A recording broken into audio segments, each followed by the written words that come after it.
Day 3 of the NFL draft is officially in the books for this Denver Broncos football team, and the Broncos came out with what we believe is to be a very good haul in rounds 4 through 7 in the 2022 NFL draft. Get to know the picks, get to know the players. You get that and much more in today's brand new episode, Locked on Broncos. You are Locked on Broncos, your daily Denver Broncos podcast. Part of the Locked on Podcast Network. Your team every day. What's up, Broncos country? Good morning and welcome back into a brand new episode, Locked on Broncos, your daily Denver Broncos podcast here on the Locked on NFL Network, your team every day from the South Stands to the end zone. I'm your host, as always, Cody Roark, joined alongside by my co-host, Sayre Bedinger. Both of us, we cover the Denver Broncos for the Locked on Network and 9 News. Broncos country, thank you so much for making Locked on Broncos your first listen of the day every single day, whether it's free and available everywhere you get your podcast in audio format or whether you're watching us here on YouTube. Make sure you smash that subscribe button, the like button, and also follow us if you have yet to do so already. Broncos country, the NFL draft is officially complete, and the Denver Broncos have fulfilled their roster going into 2022 for the most part. When we talk about the draft class, we're going to recap, obviously, rounds 4 through 7 today, and we'll focus on the undrafted rookie free agents on tomorrow's episode of the show. Sayre, my friend, I tell you what, it's been a long weekend, a long couple of days here for the Denver Broncos. I know I've been exhausted from covering the draft, from watching it, from morning all the way to late night, and now George Paton has his 2022 NFL draft class here for the Broncos. Can he win another award this upcoming season? It's going to be fun to watch, that's for sure, Cody. The draft is always super exhausting. I feel like, for days I don't see my family. It's a crazy time, but man, it is so much fun every single year. It's fun getting to do this. This is my first official draft with you on Locked on Broncos, so Boom. I'm enjoying the heck out of it. I love it. And man, the Broncos on day 3 of the draft, they did a lot of stuff that I don't think anybody really expected, which makes it all the more fun because you know what? The draft is a crapshoot, people. It's not like picking our favorite players means it's going to be a sure thing. So I love the fact that the Broncos stuck to their scouting notes. They even interviewed their scouts on the team's official Twitter account and talked about these draft picks and talked about why they love them. And we're going to get into some of those cool details that they shared with everybody. But man, I can't wait for the behind the Broncos. I can't wait to see some of the more behind the scenes stuff on these players, get to hear more from them because man, it's really cool. It's a really cool class. And you and I were talking off the air, Cody. I think both you and I agree. We really like this class a lot. Yeah, no, we do. And look, you're going to get an episode throughout the next couple of weeks. You're going to get an entire episode dedicated to each of the Denver Broncos draft selections as we get to know the player. That's something you can look forward to here. But let's recap here day 3 of the NFL draft for this Denver Broncos team. Starting things off here, round 4, the Broncos had 2 picks here. And I tell you what, their first selection here, round 4, pick number 115, back-to-back 115, 116. The Denver Broncos, they drafted Damarri Mathis, cornerback out of Pitt. And we had actually one of our mocks picked him at one point. I think it was the 4th round at this point. So, hey, I don't know which mock draft it was. It was one of the 2 that we did. Great to kind of see that here. But obviously for him, this is a move where he is going to be primarily working inside the nickel, in my opinion, here for the Broncos and primarily in the dime. Look, I think it's going to be K'Waun Williams inside that nickel. You're going to have Ronald Darby, Patrick Surtain II on the outside. But when the Broncos go dime, Damarri Mathis has legitimate opportunities here to play right away in 2022 here. Now, here's an interesting note here. Mathis, this is according to ESPN's stats and information, had the 3rd lowest completion percentage allowed by a primary defender in coverage since 2019. The 2 cornerbacks he was behind, Cincinnati's Ahmad Gardner, who was a first-round pick, and Derek Stingley Jr., the 2 cornerbacks that literally went within a couple of picks each other in round 1 here. Broncos getting a very under-the-radar guy here. Like we said, the nickel, he's an outstanding athlete, can go up and high-point it for the Broncos defensively. I like this pick here.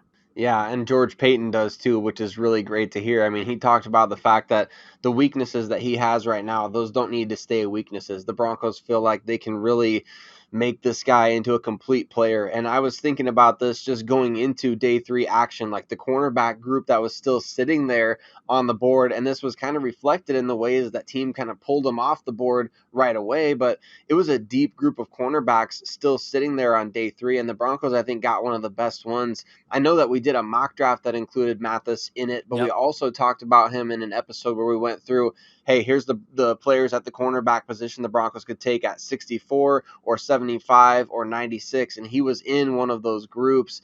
So obviously a nice little value here as well, and a freakish athlete. I mean, that's a common theme among all these players that George Paton and the front office target. They want guys that do two things. Number one, you got to love the game. You got to love football. And number two, you got to be one of the better athletes at your position. So I guess they figure if you can combine those two things, you love football and you're a great athlete, there's a good chance that you're going to work out. And the Broncos got a great athlete here in Damarri Mathis.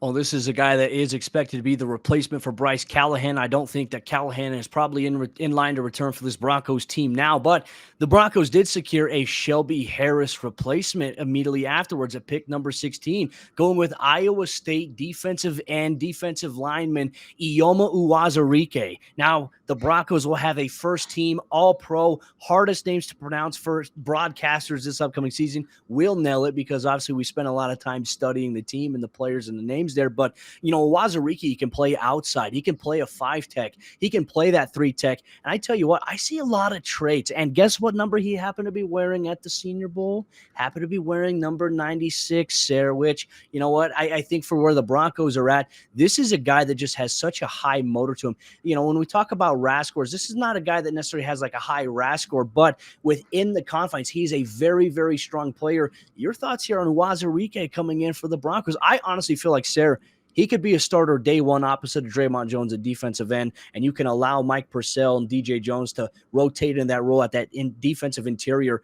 The Broncos might have a very good front seven here in 2022.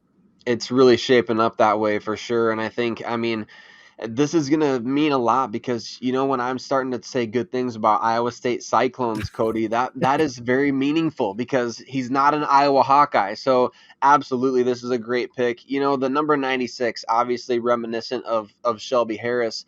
But man, when you look at Uwazurike just off the hoof, when you just look at a photo of him, he looks so much like Akeem Hicks. It's crazy. Yeah. And Akeem Hicks also, wears number 96 or did wear number 96 for the Chicago Bears. So, I feel like this guy is going to be able to start for you. And I think that's like people are going to say, oh, that's just hyperbole or you're just pumping up a Broncos pick. No, I think that's just the depth of this draft class. Yeah. People talked about it for months. The depth of this draft was really in those middle rounds, and you were always going to be able to find starting caliber players well into day 3 of this draft. And I think the Broncos understood that, and that's why they stayed put with those 2 4th-round picks instead of say, hey, anybody that wants to give us a future draft pick because we need those, we'll take it for one of these picks. No, we feel like we get a starter here, like you mentioned, a replacement at that 5 technique, but he did so much at Iowa State, moving all around that defensive line formation. I feel like the Broncos got somebody that, can you imagine an 85-inch wingspan over a stubby center? I just feel like this guy, if you line him up at the nose tackle position, he would dominate. If you line him up at 5 technique, he's going to give tackles fits. I think that the Broncos, they really, really struck gold here with these 2 4th-round draft choices, guys that could be starters by, mid-season, depending on injuries or what have you, but for sure by 2023. Well, a lot of excitement here for the Broncos. How did they do in round number 5 of the 2022 NFL Draft? We're going to get to some of those picks and highlight a couple of things that stand out about them coming up here in just a moment. But before we do that, let me tell you about the sponsor of today's episode show. It's our good friends over there, BetOnline.net. And BetOnline.net is your number one source for all your betting stats and sports information. You can find all the latest sports developments, league reviews, and news, including this year's basketball playoffs and the start of the Major League Baseball season. And BetOnline is your continued source for all your sports wagering information from live betting to playoffs, esports, and more. So head to the website today, betonline.net, or use your mobile device to learn more about the trends and the action. BetOnline, where the game starts. As we jump into the second half action on today's episode, Lockdown Broncos, we'll focus on the Broncos' round 5 selections in the 2022 NFL Draft. There were 3 of them, to be exact. What type of impact players could they be? But before we get into that, just mile-high salute to everybody in Broncos country. NFL draft season was a blast. You get to know some of the prospects. We did a great job with the live Locked On NFL Draft show in Dallas. Shout out to the Locked On NFL team for such an amazing job and getting the local experts on the show to learn a little bit more. And thank you so much, Broncos country, for your thoughts on all of the Broncos draft selections. Let's continue on here on YouTube or on your favorite audio podcasting platform. But we keep building towards the season. Lockdown Broncos is here for you every single day. Sayre, all right, let's start things off here. Broncos with 3 fifth-round picks here in the 2022 NFL Draft. Round 5 pick number 152, the Denver Broncos, back-to-back, going with a safety in round 5 and back-to-back NFL drafts for him. They draft Delarrin Turner-Yell, safety out of Oklahoma. So pairing him up with obviously his Oklahoma teammate, Nick Benito, the Broncos' second-round draft pick here. This is a guy that has a lot of Kareem Jackson to his game. And I loved what I saw from him on the tape here, Sayre. A couple things too. 5'11", 200 pounds. So he's a little bit heavier than Kareem Jackson, but man, he flies around. From him, he can play in that 2 high safety look. He can play in the box. He takes great angles and he understands where to attack. He has good instincts on the football field. And once again, he's pretty athletic. He is athletic, and he's going to need that athleticism to contribute right away on special teams. I think any of these day 3 selections, unless you're an offensive lineman, but maybe even they have specific rules for special teams as well. But certainly the guys that play linebacker, edge, you play corner, you play receiver, you're going to need to contribute on special teams. And the Broncos talked about that after they picked this kid. He's going to play special teams. And the scout that they interviewed, the Southwest area scout, his name is escaping me right now. I'm going to have to go back and look that up and memorize because I like to know these guys' names. But the guy that, helped unearth this prospect, Delarrin Turner-Yell, he said that the Broncos really liked his ability to play center field, great range, speed, explosiveness, leadership, athleticism. All of those different qualities come together, and you just can't help but think, man, this is so reminiscent of so many of the picks that they made last season as well. Just leadership traits, athleticism, looking and prioritizing guys like this that can help your roster right away, whether that's just on special teams or like you mentioned, hey, maybe he's one of the ones that's going to fill a Kareem Jackson type of role for the Broncos. Maybe Caden Stearns is going to stay in the role that he's in, and this guy's going to jump up eventually to the top of the depth chart. We don't know, but you're right, Cody. Three straight picks in the 5th round for George Paton dating back to 21. Safety position. We had Caden Stearns, you had Jamar Johnson. Now you have this guy, and I think that absolutely this is a position that you need to prioritize. You've taken 2 defensive backs at this point of the draft with a brand new defensive coordinator with a defensive back specialty. I like that. Well, I really like this next pick, and I don't know, this could be the steal of the Broncos draft, depending on what type of impact he could have in 2022, and will he have an immediate one is a bigger question. Round 5 pick 162, the Denver Broncos drafted Montrell Washington, wide receiver, return specialist out of Sanford. Look, he's at 5'10", he's a 170-pound wide receiver, kick return, punt return specialist. I want to point out here what's got me excited. I think what should have Broncos fans excited as well. At Sanford College last year, they played Florida. They lost 72-50, but it was a shootout game here. Here is his production rate. He had a notable game, 10 catches, 124 yards, 1 touchdown, 1 pass attempt, 1 completion for 16 yards, 3 rushing attempts for 19 yards, and 1 touchdown on the ground as a rusher. Plus, he had 5 kick returns for a total of 179 yards and a 98-yard kick return for a touchdown against Florida. Now, that was one performance that stood out, and it also caught the eyes of many players, including NFL scouts. Sayre, what is it that an NFL scout had to say about Washington? Man, only great things. This was such a cool quote to me. He said he's so competitive. Not only one of the most competitive wide receivers that I've done in this class, but in the past few years. His coach at Sanford said he's the best worker that they've ever had. And they also said, Cody, that a couple of the Florida players that the Broncos interviewed in this pre-draft process, when they asked the players, they ask them a lot of different questions, right? They asked the player, hey, who's the best player that you faced at college? Who's the best player you went up against? He said a couple of the Florida players that they talked to named this guy, And that's incredible to me. I mean, you're playing in the SEC, and the best player that you played against is Montrell Washington, a wide receiver from Samford. But you mentioned it, over 300 total yards in that game against Florida. And Florida had to score 70 points, not Yeah. because Samford is some kind of powerhouse, but because this guy absolutely just went off in the game. The Broncos needed a return specialist. I feel like they needed to draft a receiver. I think they got a good one. This pick kind of felt, I think, up to a lot of fans, Cody, like your friend in the fantasy draft that takes the Broncos player way too early. They're like, I know he's gonna hit. I just know he's gonna hit, and they're like, man, you could have got him at this point. That's kind of how I think fans perceive this pick. But man, you can tell the Broncos are beaming to have this guy in their room. Well, he will likely be the starting kick return, punt return. Nothing official yet, but I think the projection is the Broncos brought him in to be that guy, and they can allow KJ Hamler and other guys to focus on just being on the offense side of the ball, which isn't a bad thing. It's a good thing there. Nathaniel Hackett told Washington that Coach Stooks is freaking out about him, which obviously as a player, you love to hear that. I'm stoked to be able to see him at training camp up close and personal. But, man, the Broncos weren't done, Sayre, in round number 5, pick 171. The Broncos, they traded pick 179 that they got from the Colts to move up, and they also included the round 7 pick 234 to move up to 171 with the Green Bay Packers here. And they took Luke Wattenberg, interior offensive lineman out of Washington. Now, he was a 2021 All Pac-12 honorable mention at the center position, has a lot of durability. He has started at tackle in some of the earlier games in his career at Washington. And then after 2017, he moved to guard, and he played there for 2 years before he moved in 2020 to the guard position. And that's where he started all of his games there. Post-draft press conference, George Paton and Nathaniel Hackett kind of gave the vibe that, hey, he's probably going to start off here at center. So are the Broncos putting Lloyd Cushenberry on notice here? You can't help but wonder. You can't help but wonder because I think, if memory serves me right, Cody, the Broncos have only traded up for 2 guys under George Paton. The first one was Javonte Williams.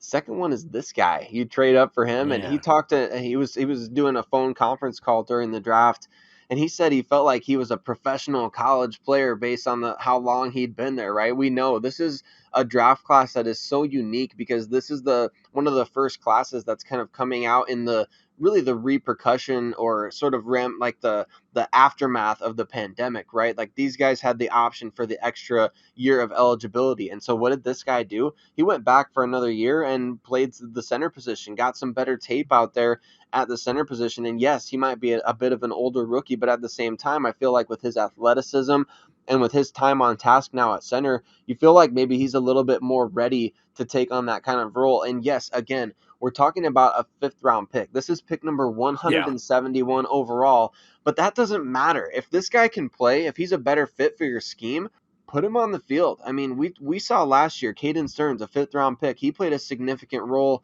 for the defense pretty much all throughout the year. So I feel like if you have a center who you feel like is NFL ready, put him out there on the field. I think this guy's got some skills, and he's obviously somebody that the Broncos really like. I have a feeling here, and this is just a hunch, the loins might be telling me this, but I think that Wattenberg will probably play left guard. I think that this is a move that's going to kind of push Dalton Risner a little bit, so don't be surprised, Broncos country, if you do see that. But I mean, even Quinn Miners got to start out last year at center, working there before he was a guard full-time for the rest of the season here. Broncos country, as we approach rounds number 6 and 7 for the Denver Broncos, they come away with a guy who's super, super smart, but they also double dip from the same school and back-to-back picks. What does that mean for the Broncos, and what's a little bit of background about these players to finalize the 2022 NFL Draft Class? We get to that coming up here in just a moment, but before we get into that, let me tell you about Built Bar, the sponsor of today's episode, Lockdown Broncos, and Built Bar is the best-tasting protein bar that is out there on the market today, and they just launched a brand new Built Bar Granola Bar that has 3 exclusive flavors that you can now check out, or if you like the original protein bar, you can check out the 9 amazing original flavors that they have on their website at Built.com, plus the occasional limited time flavor like the Built Puffs, marshmallow covered in 100% milk chocolate. Plus, it's a healthy protein bar for you as well. 17 grams of protein, 130 calories, and only 4 grams of sugar. That is tremendous value for a 100% covered milk chocolate candy bar, protein bar, hybrid combination that you get at Built.com. So once again, you can go to Built.com here today, and once you go to checkout, make sure you use promo code LOCKED15, and that's going to get you 15% off your next order. Once again, promo code LOCKED15 gets you 15% off your next order at Built.com.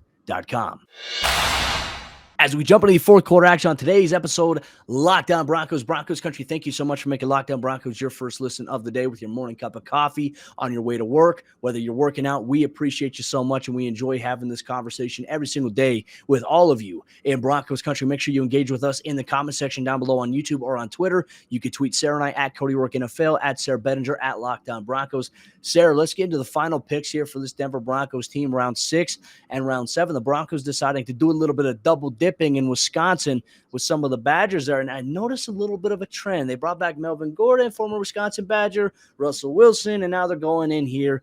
Let's talk about this guy. And interesting enough, was tweeted out that this guy was perceived by some scouts as Good Will Hunting smart. And if anyone's ever seen that movie, Good Will Hunting was a legitimate genius. And obviously Matt Damon, Ben Affleck did a fantastic job. Robin Williams in that movie. If you've never seen that movie, you're missing out. Make sure you check that out there. But round 6, pick number 206, the Broncos draft Matt Hennigsen, defensive end out of Wisconsin. And he's a guy that can play inside the 4-eye, the 5 tech. He can play a 3 tech. He's got very good discipline. He's super strong. His upper body strength is very ridiculous. And look, it doesn't matter where you get drafted. If you're strong, we know that Coach Klar, even though he's a defensive consultant now, Marcus Dixon is going to be very excited about being able to work with this guy here. And that was obviously something that they had talked about in the post-draft press conference, kind of leading up after the phone call. You can see Marcus Dixon coming up and giving George Paton a big old bear hug on the video. You love stuff like that inside the draft room here. But hey, this is a guy that is, an athletic freak. He's super smart, super strong, and will be a plug there right away, especially as maybe a key depth option. If the Broncos need to spell certain guys in certain packages, I think the Broncos will have confidence that maybe he can step in maybe in year 1 right away and be a rotational player on the defensive line. And I think they should have that confidence. Absolutely. This is a guy, the Broncos got a couple of guys actually, Cody, and we'll talk about some others on our undrafted free agent special as well.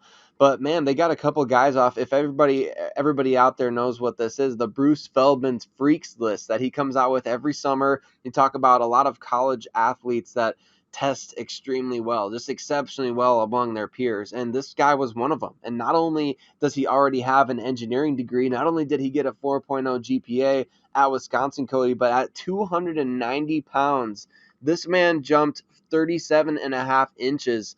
I mean, it's crazy what some of these guys are capable of doing these days. Obviously a productive player as well. Three sacks last year, 5.5 tackles for loss. This is a cool fact about him as well. He started the season opener his freshman year for the Badgers as a walk-on. I don't know how often that happens for any teams across the country, but not if very you're a often. walk-on, not very often. I mean, it's like reverse Rudy, right? Rudy had to wait till like the last game of his entire college career. This guy walks on to Wisconsin and he walks into the starting lineup, which we know those Big Ten schools, they prefer the veteran players on their roster. So it speaks volumes to what this guy's capable of doing. And I think to his translatability to the NFL level to contribute right away as well. Well, and I think the thing for him as well, you mentioned just the 37.5-inch vertical, which is great to be able to jump up at the line of scrimmage and bat passes down. You love to see that.